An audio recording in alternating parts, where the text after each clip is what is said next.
Hello guys, তোমাদের জন্য নিয়ে এসেছি আজকে সুন্দর হোমমেড তৈরি চিকেন কষা। তো বন্ধুরা, আমি নিজেও বাড়িতে সুন্দর করে বানিয়ে একা একা খাচ্ছি এবং তোমাদের জন্যও দিচ্ছি। এনাও তোমরা খাও। আর যদি ভিডিওটা ভালো লাগে অবশ্যই like, comment, share and subscribe করতে কিন্তু ভুলো না।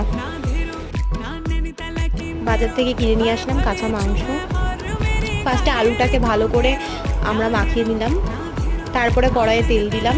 তেলটাকে গরম করার পরে আলু ছেড়ে দিলাম। কিছুক্ষণ পরে আলুটাকে ভাজলাম।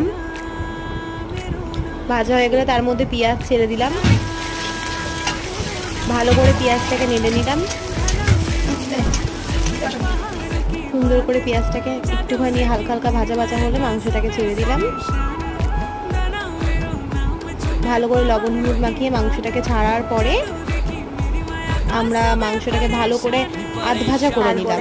আধ ভাজা করা হয়ে গেলে তার কুচিয়ে নিলাম এবং মিক্সারের বক্স